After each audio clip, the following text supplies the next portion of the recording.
زندگی کے چند ایام مولانا سعید خان صاحب کے ساتھ گزرے، اس سے پتہ چلا اخلاق ہیں کیا. اپنے اندر تو کوئی نہیں آئے، لیکن یہ پتہ چل گیا کہ اخلاق کسے کہتے ہیں. وہ فرمایا کرتے تھے جو جتنا غلط چلے اس سے اتنی زیادہ محبت کرو، جو جتنا اصول کو توڑے اس سے اتنی زیادہ محبت کرو. پھر فرمایا کرتے جو پرانوں کا اکرام نہیں کرتا وہ اخلاق کی حقیقتوں کو پا ہی نہیں سکتا. کبھی فرماتے تم شرابیوں زانیوں کے لیے چادریں بچھاتے ہو، دسترخوان بچھاتے ہو، چائے لاتے ہو، بسکٹ لاتے ہو، جن کی زندگیاں تمہارے ساتھ نبھ گئیں، ذرا سے اختلاف رائے پر ان کو اٹھا کے اس طرح پھینک دیتے ہو جیسے مکھن سے بال نکال دو. تم کیا جانو اخلاق کسے کہتے.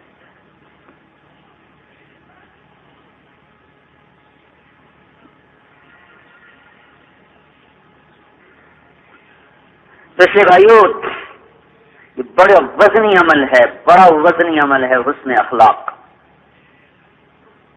جنت الفردوس کے وعدے ہیں اس پر.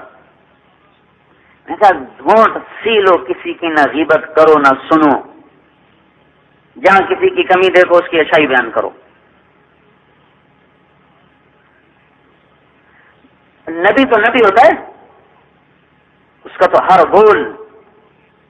بول اللہ کی منشا میں ہوتا ہے. بریرہ رضی اللہ تعالیٰ عنہ آزاد ہوئی، مغیث رضی اللہ عنہ سے نکاح ہے. لونڈی کو اختیار ہے کہ آزاد ہو کر نکاح توڑ دے یا باقی رکھے. جو ہی آزاد ہے انہوں نے نکاح توڑ دیا. بریرہ بڑی خوبصورت، مغیث بڑے بدصورت. اب بریرہ آگے آگے، مغیث پیچھے پیچھے. وہ آگے چلیں وہ پیچھے چلیں، روتے پھریں، منتیں کریں بھی مجھ سے رجوع کر لے، مجھ سے دوبارہ رجوع کر لے. حضور صلی اللہ علیہ وسلم کو بھی ترس آیا. کہا دیکھو بیچارے مغیث کا کیا حال ہو گیا. تو آپ نے بریرہ کو بلایا. کہا بریرہ میری ایک رائے ہے، گزارش ہے. کہا کیا یا رسول اللہ؟ کہا اس سے نکاح کر لو. وہ کہنے گے یا رسول اللہ آپ کا حکم ہے؟ کیا آپ کا حکم ہے؟ کہنے گے میرا حکم نہیں، میری رائے ہے. کہا پھر میں نہیں قبول کرتی. تو آپ نے تو بریرہ رضی اللہ تعالیٰ عنہ سے نہیں کہا، تو نے میری بات کو نہیں لیا. یہ وسعت ظرف، یہ وسعت صدر آپ نے کر کے دکھائی. جنہوں نے قتل کے منصوبے بنائے، صفوان بن امیہ تھا رضی اللہ تعالیٰ عنہ، جنہوں نے عمیر بن وہب الجمحی کو بھیجا جاؤ محمد صلی اللہ علیہ وسلم کو قتل کر کے آؤ. جب حنین کا مال آیا تو ایسے دیکھ رہے تھے کنکوں سے اس طرح. ادھر بھیڑ بکریاں بھری پڑی تھیں اور اونٹ یوں دیکھ رہے. تو آپ کی نظر پڑ گیا. آپ نے کہا صفوان یہ بڑا اچھا لگ رہا ہے؟ کہنے لگے جی ہاں. کہا سب تجھے ہدیہ. کہا اشہد انک رسول اللہ، میں گواہی دیتا ہوں تو اللہ کا رسول ہے. اتنی بڑی سخاوت سچے نبی کے سوا کوئی نہیں کر سکتا. تو بھائیو وسعت ظرف ہو. یہ اخلاق اپنے بچوں سے برتو، بیویوں سے برتو. ساری دنیا سے کو ہنس کے ملتے ہیں، بیویوں سے لڑ کے ملتے ہیں. ساری دنیا کے ساتھ اچھے اخلاق، بیویوں کے ساتھ بدتمیزی اور لڑائی. میں تو یہ کہتا ہوں اپنے بچوں سے بھی چوتھے نمبر کا معاملہ کرو. آج کی اولاد وہ اولاد نہیں ہے. آج کی اولاد انٹرنیٹ کے زمانے کی ہے، کیبل کے زمانے کی ہے، ڈش کے زمانے کی. یعنی کیا پتا باپ کسے کہتے. جب ہماری اپنی تہذیب تھی تو کچھ تھا. مجھے یاد ہے میں چھوٹا تھا جب ہمارے دادا تو میرے 2.5 سال میں فوت ہو گئے. ان کے جو سگے بھائی تھے چھوٹے، وہ میری عمر کو 7-8 سال تھی جب وہ فوت ہوئے. تو میرے اس دادا کے سامنے بھی، جو میرے دادا کے بھائی تھے، نہ میرا باپ ان کے سامنے ایسے آمنے سامنے بیٹھتا تھا، نہ ان کے اپنے بیٹے ان کے آمنے سامنے بیٹھتے تھے. پیٹھ پیچھے بیٹھتے تھے، پیٹھ پیچھے. اور وہ کھڑے ہو جاتے تو پھر وہ سارے کھڑے ہو جاتے تھے. وہ بڑے دبنگ آدمی تھے، ان کو بڑے بڑے عمریں، اور ان کو دیرے میں ڈانٹ دیتے تھے اور کوئی اف نہیں کرتا. چپ. یہ تہذیب تو ہماری ختم ہو گئی. اب تو بیٹا باپ کے گلے کھواتا ہے. تو میرے واسطے کیتا کی، تیرا بیڑا غرق ہو جائے. باپ سے کہہ رہا تو میرے واسطے کیتا کی. تو میں کہتا چوتھا نمبر اولاد کے ساتھ بھی برتو، ان کے ساتھ بھی وہی اخلاق برتو جو باہر برت رہے ہو، تو یہ فرما بردار ہوں گے. اور بیویوں کو وہ اخلاق دو جو اوروں کو دے تو وہ فرما بردار ہوں گی. آج حکم کا زمانہ نہیں ہے. میں تو اپنے مدرسے کے استادوں سے کہتا ہوں ڈنڈا چھوڑ دو، کان پکڑانے چھوڑ دو. زمانہ چلا گیا، باغی ہو جائیں گے. کیا فائدہ ایسا قرآن پڑھانے کا کہ قرآن سے نفرت ہو جائے.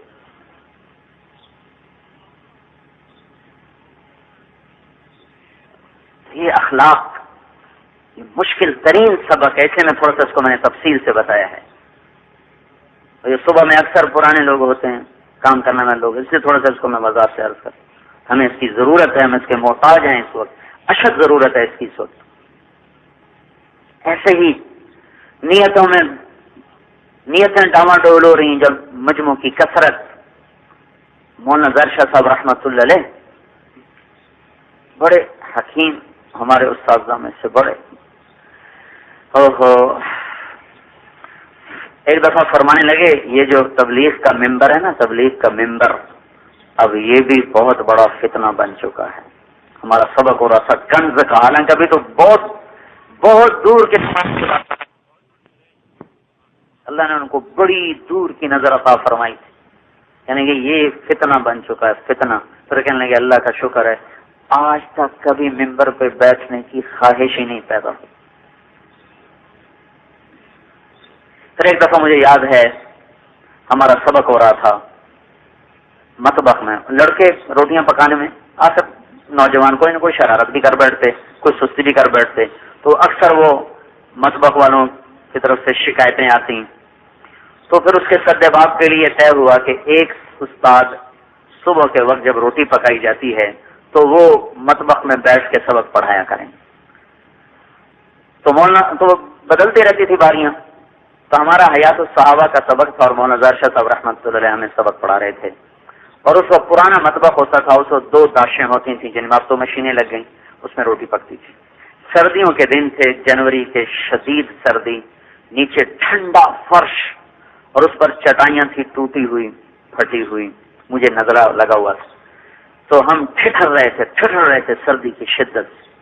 ادھر وہ ساتھ دیگوں کی کھڑکھڑ، ادھر وہ پانی کے ساتھ وہ دو رہے وہ، اور ایک عجیب سا منظر تھا، ایک بے بسی اور قسم پرسی. تو حیات الصحابہ کا سبق ہو رہا تھا. تو مولانا ظاہر شاہ صاحب فرمانے لگے رائمنڈ کی نسبت کو بیچنا نہیں، رائمنڈ کی نسبت کو بیچنا نہیں. آپ یقین مانیں مجھے اندر ہی اندر ہنسی آئی. میں نے کہا کون سی نسبت؟ ٹوٹی چٹائی، ٹھنڈا فرش، سرد ہوائیں، پھرتے ہیں خار میر کوئی پوچھتا نہیں، اس عاشقی میں عزت سادات بھی گئی. یہ کون سی نسبت کہہ رہے ہیں کہ رائمنڈ کی نسبت کو بیچنا نہیں؟ یہ میں آپ کو بتا رہا ہوں 74-75 کی بات. تو وہ تو دنیا سے چلے گئے، لیکن آج میں دیکھ رہا ہوں کہ ہم اس کو اب بیچ سکتے ہیں، اور بک گئی، ہمارے تو ہاتھوں سے بک گئی. شاید مخلصین کی برکت سے، جیسے وہ حدیث میں آتا ہے لوگ جنت میں جا رہے ہوں گے، کچھ جہنمی کھڑے ہوں گے، پھر جہنمی پکارے گا ایک جنتی کو، آپ مجھے پہچانتے ہو؟ کہے گا نہیں. وہ کہے گا میں نے آپ کو لاہور میں پانی پلایا تھا، آپ کو پیاس لگی ہوئی تھی. لاہور کیسے نام لے رہا ہوں؟ تو کہے گا ہاں یاد آ گیا، کہ میری سفارش کر دے. تو اللہ تعالیٰ سے کہے گا یا اللہ اس کا میرے اوپر ایک احسان ہے، اس نے مجھے پانی پلایا تھا، اب میں جا رہا ہوں جنت میں، یہ جا رہا ہے دوزخ میں، اے اللہ تو اسے بھی معاف کر دے. تو اللہ تعالیٰ فرمائیں گے چلو تیری برکت سے اس کو بھی معاف کر دیتا ہوں. اب بھائی ہمارا حال تو یہ ہے کہ ایک مخلوق کی نظریں اٹھنے لگیں، انگلیاں اٹھنے لگیں، اس لیے بھائی اپنا اخلاص تو گیا. لیکن یہ خیال آتا ہے کہ شاید کوئی ہماری بات سے جنت میں جاتا ہو.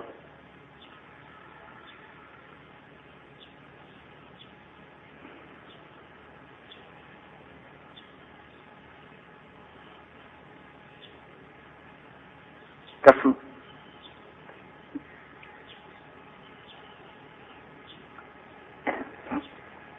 اللہ نے تبلیغ کے کام کو ایک عزت دے دی ہے، بڑے بڑے لوگ متوجہ ہو رہے. اب اخلاص کی متا سنبھال کے چلنا بہت مشکل ہو گیا. جب ہمیں کوئی جانتا نہیں تھا، ہم کسی کو جانتے نہیں تھے، اور کوئی سامنے تھا ہی نہیں سوائے اللہ کے. اب بہت سی چیزیں سامنے آ گئی ہیں، اب کچھ پتہ نہیں کہ ہم مخلص ہیں یا دنیا پرست ہیں، یہ موت کا ہی پتہ چلے گا۔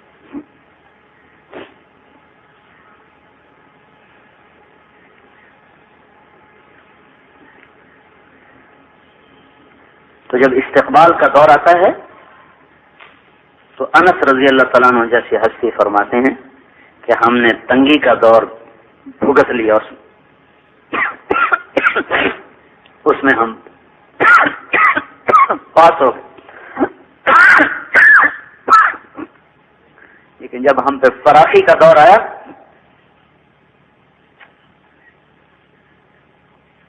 وہ بات نہ رہی۔ تو آج زیادہ ضرورت ہے اخلاص کی بات کو طاقت سے رکھنے کی کہ ہم بہک نہ جائیں، بھٹک نہ جائیں۔ شخصیات متوجہ ہو رہی، اسی پہ لڑائیاں ہو رہی، اس سے تم نے نہیں ملنا میں نے ملنا، اس پہ لڑائیاں ہو رہی۔ تم اس سے ملنے کیوں گئے تھے؟ یہاں کی بات نہیں، ساری دنیا کی بتا رہا ہوں۔ قطر میں گیا، وہاں یہ لڑائی میں نے دیکھی۔ اس سے ملنے کیوں گئے تھے تم؟ کس سے پوچھ کر گئے تھے؟ اور پیچھے کو یہ نہیں وجہ کہ یہ اللہ کو راضی کرنا چاہتے ہیں، صرف انانیت تھی۔ فقیروں سے ملنے میں تو کوئی لڑائیاں نہیں تھی نا، الٹا کہ تو جا، میں تو ذرا میرے سر میں درد ہے، تو جا۔ ڈی سی صاحب سے ملنا ہے، مجھے دین کے لیے ہر وقت تیار۔ بڑے آدمی کو مل کر آئیں گے تو کارگزاری سنائیں گے، کسی چپڑاسی کو مل کر آئیں تو وہ کارگزاری کبھی سناتے ہیں اہتمام؟ اس نے مجھے یہ کہا، میں نے اسے یہ کہا، اس نے مجھے یہ کہا، میں نے اسے یہ کہا۔ کسی ریڈیو والے سے بات کر کے یہ ایسے جذبے سے آ کے بات سنائی کب؟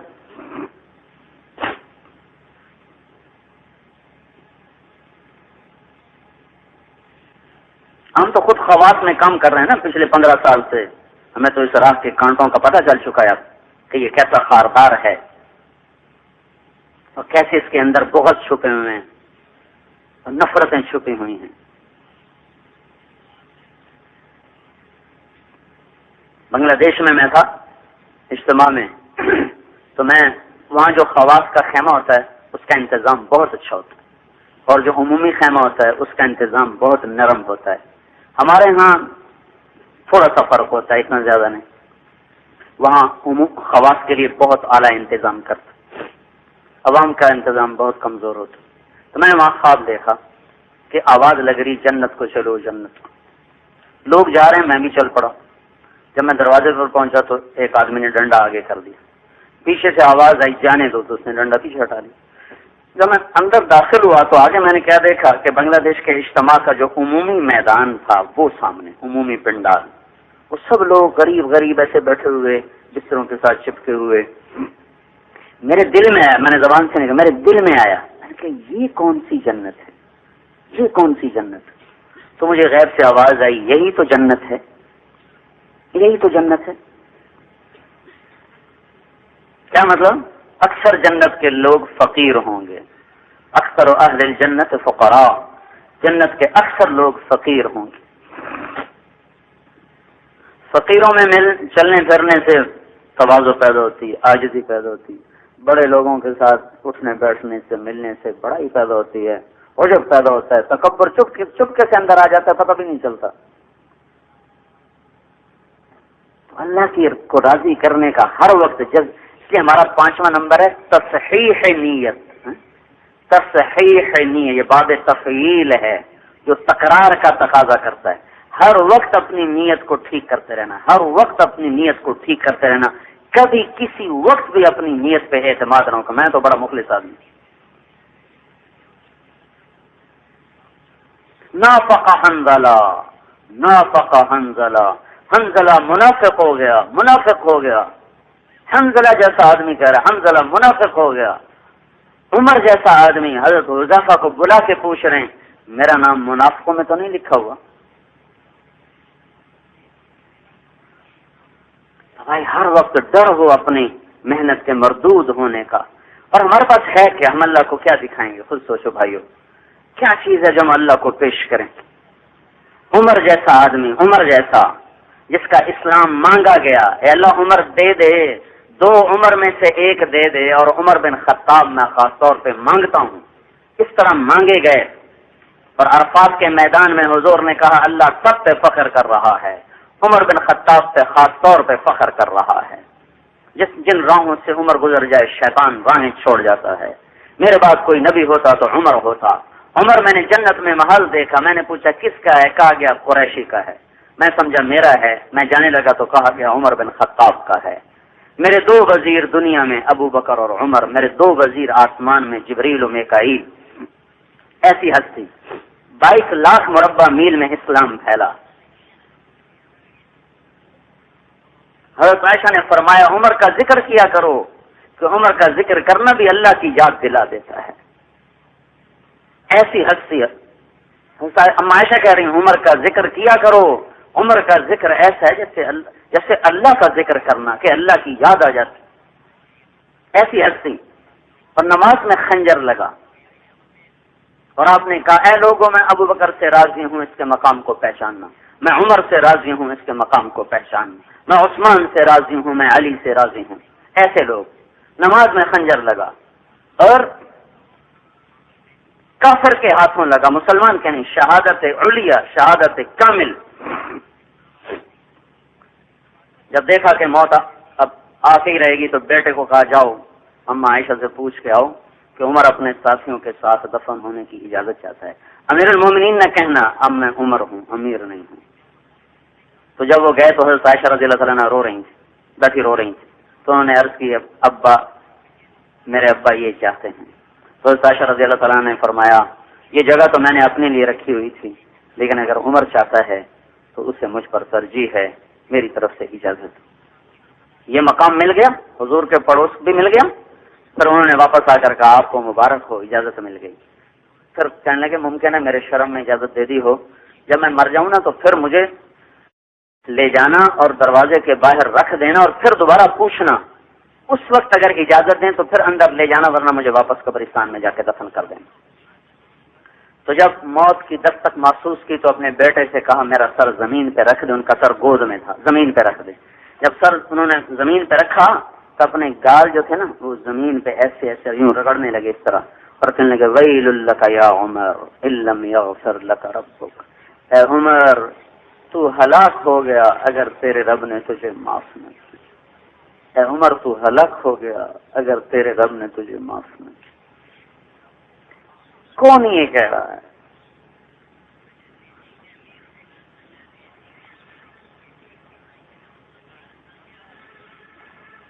اے عمر تو ہلاک ہو اگر تیرے رب نے تجھے معاف نہ کیا.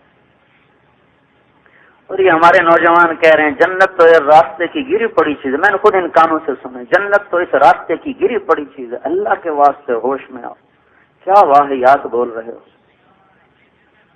جنت تو اس راستے کی گری پڑی چیز.